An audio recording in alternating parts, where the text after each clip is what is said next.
Okay, now we have a rule 3 of partial differentiation, partial fractions. We are using partial fractions in the integration. So let's see what does the rule 3 states. It states that if the denominator g of x is the polynomial which represents the denominator, and if that denominator is of quadratic form and it cannot be factorized. So what do we do then? Let us say example is g of x is of this form, ax square plus bx plus c, and dx square plus ex plus f, something of this form. What to do? Steps 1, write as shown or illustrated. This way you have to write down ax plus b,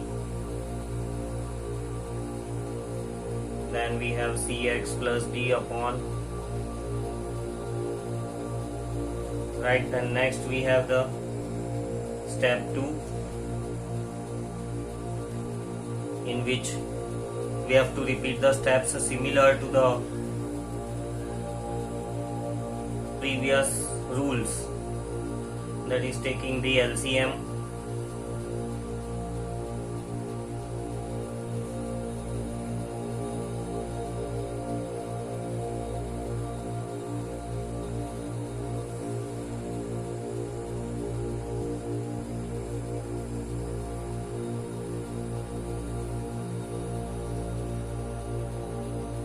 right. Denominators get cancelled, and then step 3 we have put x equal to whatever suits, and then find a, b, c, d. You have to be careful here, four variables are involved, right. And then in step 4 use suitable integration formula.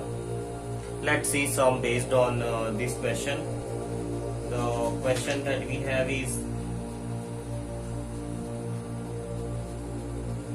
x square minus 4x minus 9 upon x minus 2 and x square plus 9. Now here if you see this question, here we have denominator its power is 3 and numerator its power is 2, right. So power of the numerator is smaller. When power of the numerator is smaller, we have to apply one of the 4 rules. So here, right, if we see denominator, it is in the quadratic form. Quadratic form in the sense means the power is square. Squares have been multiplied.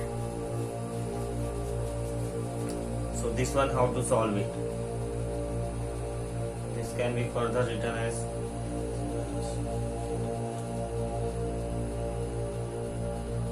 is equals to a upon x minus 2 plus bx plus c upon x square plus 9. Further, taking the LCM, a into x square plus 9 plus bx plus c into x minus 2. I am not writing the denominator, it will save some space.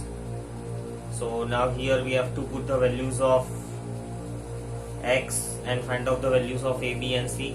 So let us say I put x equal to 2.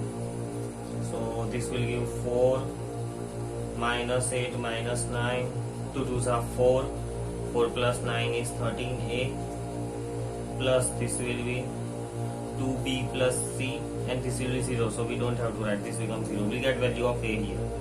Let's see what, 9 8 17, 17 minus 4 take 13.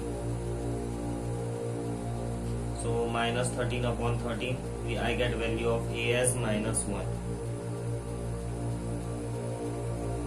And next we try to find out the value of b and c. We put x equal to 0. So it will make minus 9, 9a, and it will be plus c into minus 2. So this is one of the equation we get when x equal to 0 has been put. Minus 9 is equals to 9a minus 2c. Let us put x equal to 1. So this will be 1 minus 4 minus 9, minus 4 and minus 9 is minus 13, minus 13 plus 1 will be minus 12. So minus 12, this will be 10a, and this will be b, this will be minus 1. So minus b minus c, minus b minus c. Right, here we can put the value of a. If we use here, it will be minus 9. Minus 9 minus 9 gets cancelled. If I put it, right, this gets cancelled, 0. So c is equals to 0. The value of c we obtained as 0. Then put here a and c, we will get b. So minus 12 minus 10 minus b. So if we put shift this is minus 2 and b will be equal to 2.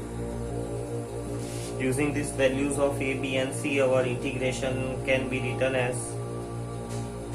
this was our original dx, which can be now written as a upon x minus 2. So a is minus 1 upon x minus 2 integration dx plus bx plus c. So 2x, c is 0, so don't have to put x square plus 9 dx. Now we can simplify using our methods. 1 upon x is log x, so log of x minus 2 plus, here we apply the assumption method, right? Numerator is differentiation of the denominator, so it can be written as log of denominator plus c, log of x square plus 9 upon x minus 2 plus c. This is the answer. Next, last one for the partial fraction to learn, rule number 4. If g of x is quadratic factor of repeated terms, that means g of x will be equal to of this form, ax square plus bx plus c and dx square plus ex plus f and its square. So it will be now very easy for you to understand what must be done. Just follow these simple steps and for sure you will get your answer.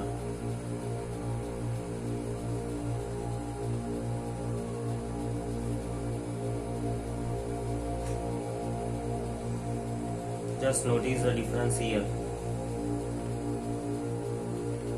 Then now you have to take the LCM and then find the values of A, B, C, D, E and F and do as per the sums. Let us see some of the numericals based on these partial fractions.